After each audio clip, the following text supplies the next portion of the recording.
정동초등학교 5학년 친구들 안녕하세요. 자, 오늘은 이번 사회 시간에는 교과서 101쪽부터 교과서 104쪽까지 여러분들 이번 시간에는 인권이 침해된 사례에 대해서 알아볼 거예요.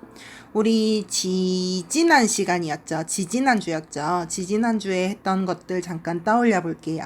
우리 지지난주에는 인권이라고 하는 것이 무엇인지, 왜 중요한지에 대해서 살펴봤고, 그리고 나서 인권을 지키기 위해서 노력했던 우리 조상님들, 옛 어른들 중에서 인권을 지키기 위해서 노력했던 사람들이 누가 있었는지 살펴보았고요.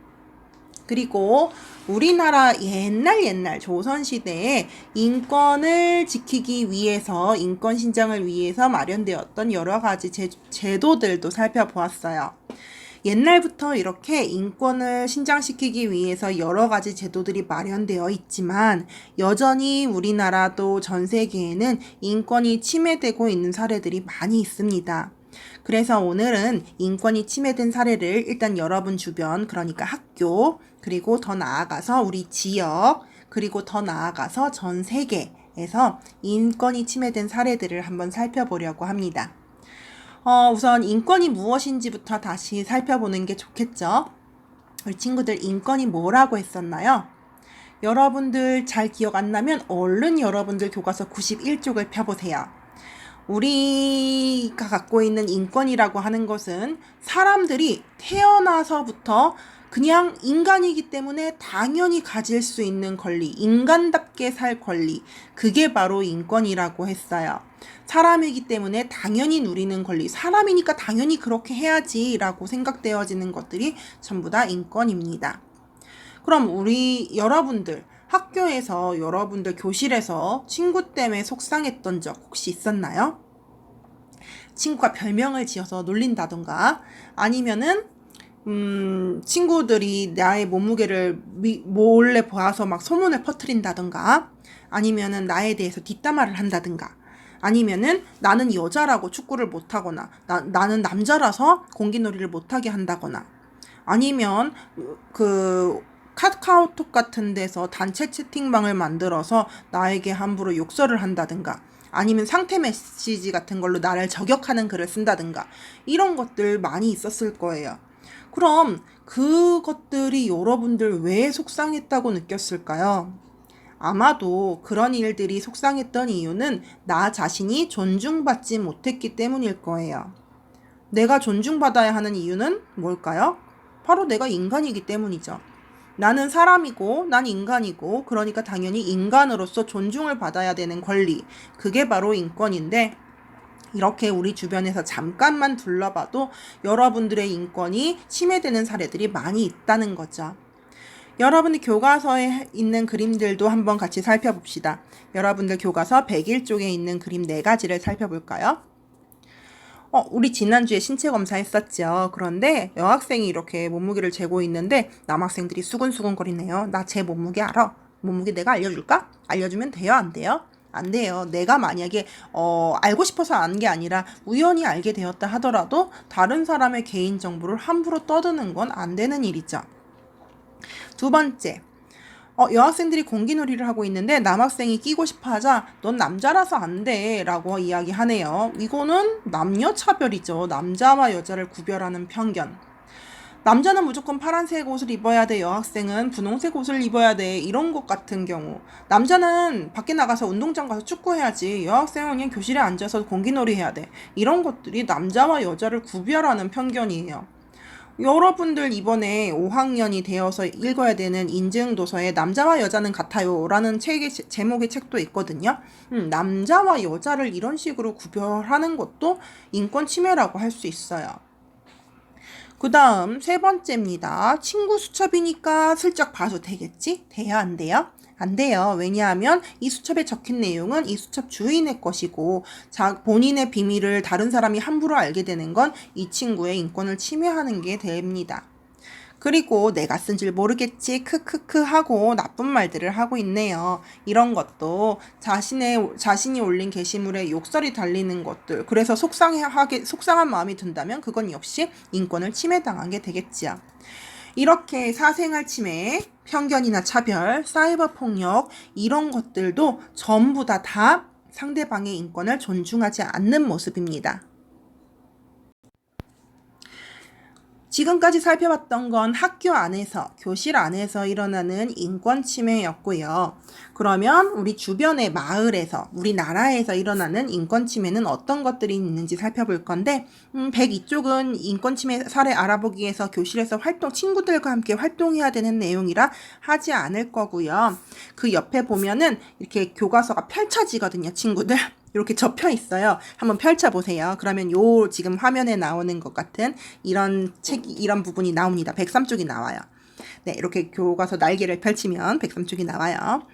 자, 103쪽, 104쪽에는 우리 주변에 있는 것들 중에서 인권 침해에 해당하는 것들이 나와 있어요. 우선 첫 번째 사례를 봤더니 어린이들이 자유롭게 놀 곳이 필요하다고 해요.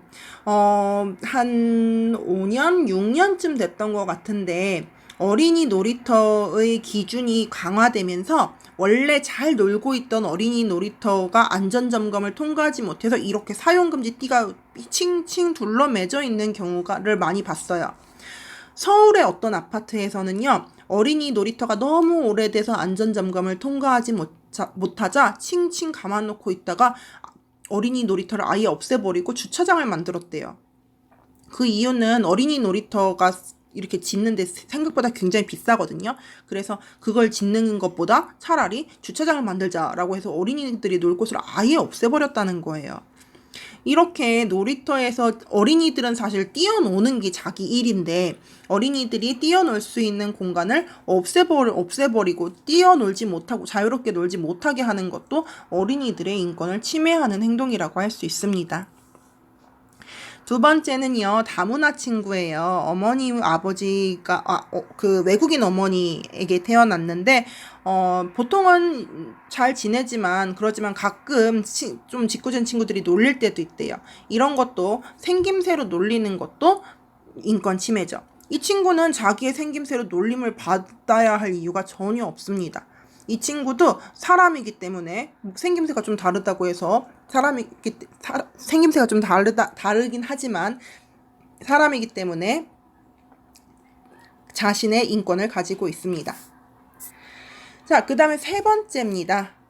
세 번째는요, 가고 싶은 곳에 가기 힘들어요 라는 제목이 붙어 있는데 시각장애가 있는 삼촌이 수영장에 가는 것이 힘들대요. 시각장애를 갖고 있는 사람들은요, 여기 지금 그림이 잠깐 보이는데, 이렇게 노란색 오돌토돌한 게 이렇게 볼록볼록한 이게 시각장애인들에게 길을 알려주는 거거든요. 이걸 따라서 이제 여러분들이 길을 가다 보면 횡단보도도 있고 그리고 길을 건너야 될 때도 있잖아요. 이런 것들 어느 쪽으로 가야 되는지를 이 오돌토돌한 거를 가지고 이 사람들이 알게 되는데 굉장히 잘못 설치되어 있는 경우도 많대요. 여기서 멈춰야 되는데 길이 끝나서 멈춰야 되는데 계속 가세요라고 만약에 잘못 표현이 되어 있다면 이 사람은 가다가 사고를 당할 수도 있겠죠. 그래서 눈이 안 보이는 사람들도 원하는 곳에 자유롭게 갈 수 있어야 하는데 그게 안 되는 그런 인권 침해 사례가 되겠지요. 자, 그 다음 할머니가 나왔네요. 할머니는 아파서 병원에 편하게 다니고 싶은데요. 택시비는 너무 비싸고 그리고 그 버스를 타자니 버스가 몇 대 오지 않고 그리고 버스 이렇게 그 계단이 높기 때문에 거기 올라가는 것도 힘들고 사천에서 진주까지 큰 병원으로 가는 것도 굉장히 일이 번거로워요. 왜냐하면 여러분 집에서 간다고 생각해 보세요. 여러분들이야 이제 부모님이 차로 데려다 주시겠지만은 할머니 할아버지는 아파트에 나와서 밑에 버스가 다니는 곳까지 내려와야 되고 버스가 다니는 곳에서 기다려서 버스를 타고 그 시외버스 터미널까지 저쪽에 주차장 시외터미널 있죠? 거기까지 가고 거기서 또 진주 가는 버스를 타고 진주 가는 버스 타고 진주에서 내리면은 거기서 또 진주 시내버스를 타고 병원 있는 데까지 가고 이렇게 너무너무 복잡하고 힘들다 보니까 에휴 그냥 아프면은 그냥 집에 있지 뭐 이렇게 하면서 결국 힘들어서 병원에 다니지 못하는 아픈데도 제대로 치료받지 못하는 이런 일이 생긴다는 거죠. 이런 것들도 인권 침해 사례라고 할 수가 있습니다. 그렇다면 우리 주변에서 일어나는 이런 인권 침해 사례들을 어떻게 우리가 해결할 수 있는지 한번 생각을 해봅시다. 자, 우선 교실에서 일어날 수 있는 것들. 자, 첫 번째 그림과 같은 상황에서 우리가 이런 인권 침해를 해결하기 위해서는 어떻게 해야 될까요? 다른 사람들의 개인정보를 함부로 이야기하지 않으면 되는 거예요. 두 번째, 남자라서 안 돼. 이런 경우에 인권 침해를 해결할 수 있는 방법은 무엇이 있을까요? 이거는 남자든 여자든 상관하지 않고 사이좋게 놀면 해결할 수 있죠. 굉장히 생각보다 간단하죠. 그 다음 친구 수첩이니까 봐도 되겠지. 어떻게 해결하면 되겠습니까? 다른 사람 물건에는 함부로 손을 대지 않습니다. 자, 그 다음 어떻게 해결하면 되겠습니까? 인터넷 공간에서는 익명이라고 하더라도 바르고 고운 말을 사용합니다. 이렇게 아주 간단하고 명료한 해결 방법들이 있었어요. 그럼 우리 지역에서 일어나는 이런 것들은 어떻게 해결할 수 있을까요? 첫 번째 경우에는 어린이들이 놀 곳이 필요했었기 때문에 놀이터를 고치려고 노력해야겠죠. 누가? 어른들이 놀이터를 고치기 위해서 노력해야 됩니다. 그리고 아마도 이제 놀이터를 고쳐서 새로 만들기 위해서 서명 운동 같은 걸 한다든가 이런 것도 방법이 될 수가 있을 것 같아요. 그 다음 이런 경우는 어떻게 하면 됩니까? 일반적인 우리나라 사람들의 모습이 아니어도 함부로 대하는 것은 잘못이라는 것을 모든 사람들이 알게끔 학교에서 다문화 교육을 하는 것도 해결 방안이 될 수 있겠고, 그리고 어린이들이 스스로가 다양한 친구들과 사이좋게 노는 것도 방법이 될 수가 있겠네요. 그럼 이런 경우에는 어떻게 할 수 있을까요? 장애인들을 위해서 점자 블럭을 제대로 정비를 하면 되겠고요. 할머니의 이런 문제들을 해결하기 위해선 어떻게 하면 좋을까요? 할머니의 문제를 해결하기 위해서는 할머니들이 쉽게 병원에 갈 수 있도록 할머니는 장애인이 아니구나. 노인들을 위한 택시를 만든다든가 노인들만 전용으로 이용할 수 있는 그렇게 아픈 노인들이 쉽게 이용할 수 있는 교통수단을 마련을 해줘야 돼요. 누가? 여러분들이? 아니요. 선생님이? 아니요. 나라나 아니면 시에서 마련을 해주어야겠죠. 이렇게 여러분들이 인권 보장을 위해서 어떤 일들을 해야 되는지, 그리고 인권 침해 사례는 어떤 것들이 있는지들을 쭉 살펴보았어요. 이 밖에도 우리 주변에는 인권 침해 사례가 굉장히 많아요. 사실은 우리가 그 2단원 첫 시간에 공부했던 것들, 앞에 있는 아파트가 너무 높아서 햇빛이 들지 않아요. 이런 것도 인권 침해 사례가 될 수 있다고 했었잖아요. 그리고 어린이들이 엘리베이터 버튼을 못 누르는 거, 이런 것도 인권 침해 사례가 될 수 있고, 우리 주변에는 인권 침해 사례가 엄청나게 많아요. 자, 이렇게 해서 우리가 우리 바로 가까운 교실, 그리고 우리 주변에 대해서 알아보았는데, 사실 이렇게 인권 침해 사례가 있는 것은 우리나라뿐만은 아니고 전 세계에도 많이 있습니다. 그래서 선생님 오늘 하나 보여줄 건 국제 엠네스티라고 하는 것이에요. 국제 엠네스티는 여기 그 화면 보이죠? 인권 보장을 위해 활동하는 국제 인권 단체인데요. 이 엠네스티 한국 지부 홈페이지에 들어가서 보면 전 세계에 지금 인권 문제를 겪고 있는 여러 가지들이 나오고 있어요. 지금 화면에 이제 조금 몇 가지씩 나오고 있죠. 그리고 여러분들이 이런 인권 문제를 여러분들이 솔직히 이렇게 그 외국에 있는 인권 문제들을 해결할 수 있는 방법이 여러분들한테는 없잖아요. 그래서 대신에 서명 운동으로 참여를 할 수 있게 되어 있어요. 몇 가지 중에 한 가지만 선생님이 한번 볼게요. 여기 브라질 정부는 모두를 왼쪽에 보이죠. 브라질 정부는 모두를 위한 코로나19 대책을 수립하라. 그래서 이걸 눌러보니까 어떤 내용들이 나오냐 하면, 지금 우리나라도 여러분들도 코로나 때문에 학교에도 제대로 못 나오고 급식 먹을 때도 친구랑 얘기도 못하고 여러 가지 문제가 많잖아요.